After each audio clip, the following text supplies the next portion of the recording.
গাফিলতির কারণে পড়েছি। আমার এই জায়গায় সিগন্যাল দিছে, প্রথমে সিগন্যাল দিছে আসো আসো, পরে আমি আসছি পল্টনের উপরে, পরে ডালার উপরে আমাদের সিগন্যাল দিছে দাঁড়াও, আমি দাঁড়াইছি।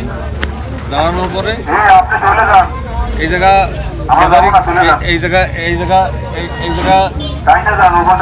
গ্যাদারিং ছিল, গ্যাদারিং থাকার কারণে এই জায়গাটা ক্লিয়ার করছে, আমার গাড়ি রাখার জায়গা ক্লিয়ার করছে। ক্লিয়ার করার পরে আমারও বলেছে যে গাড়ি টান দিয়ে, আমি টান দিয়ে আমার গাড়ি অর্ধেকের বেশি উঠছে, ওঠার পরে উনি ফ্রি টান দিয়ে।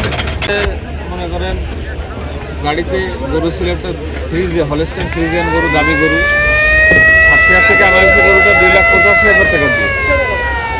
আর আমার ওই যে EX2 গাড়ি, টাটার EX2 গাড়ির তো দাম মনে করেন নতুন দাম, তো নতুন দাম, তো সেকেন্ড হ্যান্ড গাড়ি আর কি, তাও আনুমানিক 5 লাখ টাকার মতো দাম আছে গাড়িটা, বর্তমান দাম। শুধুমাত্র ফেরির গাফিলতির কারণে আমার এত বড় ক্ষতি হয়ে গেল। উনি পিছনে এই যে আপনার ওই যে ওইটা দেখান, পিছনের আপনার ওই চেন না টাইনে ক্লিয়ারেন্স না দিয়ে ফেরি টান দিল কেন? আমার গাড়িটা উঠতে বলছে, আমার গাড়িটা উঠবে, প্লেস হবে, তারপরে না ফেরি টান দিবে, কিন্তু আমার গাড়িটা অর্ধেক উঠছে আর ফেরি টান দিচ্ছে, তার কারণে আমার গাড়ি গেল, আমার সম্পদ গেল। প্রথম আমরা যখন আসছি লাশ গাড়ি হইলো আমাদের, তখন আইসা এই জায়গায় দাঁড়াইছি। দাঁড়ানোর পর আমাদের ওই ফেরি স্টাফ বলছে যে এখন আসো, তারপর আবার বলছে যে দাঁড়াও, তারপর আবার বলছে আসো। যখন ওরা ফাঁক করে জায়গা বানাইতেছে আমাদের, যখন আমাদের গাড়ির 3 চাক্কা উঠে গেছে, তখন ফেরি ফাঁকা হয়ে গেছে।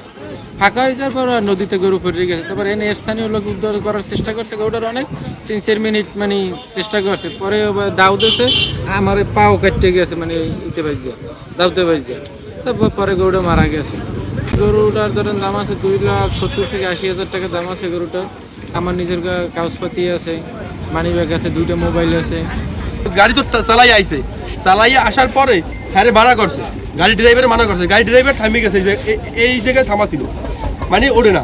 তখন ওই ফেরিতে একটু হালকা একটু স্পেস ছিল নেওয়ার মতন জায়গা, তখন ওই একটা হুন্ডাও ছিল, হ্যাঁ সরাই টরাইয়া তখন ডাক দিয়েছে, আবার ফেরি ছাড়িয়ে দিয়েছে। ফেরি কিন্তু চলে গেলে ফেরি কিন্তু অ্যাক্সিডেন্ট হইতো না। দ্বিতীয়বার আবার আপনার ফেরিটা আপনার ভিড়রা মানে হেরা একদম বেশি দূরে যায় নাই, মানে কেবল ছাড়ছে। হেরা যদি আপনার চলে যেতে অ্যাক্সিডেন্ট হইতো না। তখন আবার ওই ফেরি আইয়া হ্যাঁ ওই যে স্টাফ ছিল, হ্যাঁ ওই জায়গা করার পরে গাড়ি ড্রাইভারে ডাক দিয়েছে যে আসেন। তখন যখন যাওয়া দিয়েছে 3 চাক্কা উঠছে, লাস্টে এই এক কোনায় মানে বেহা ইউটা লাগছে তো গাড়িটা, তো একটা চাক্কা আপনার বাজে গেছে।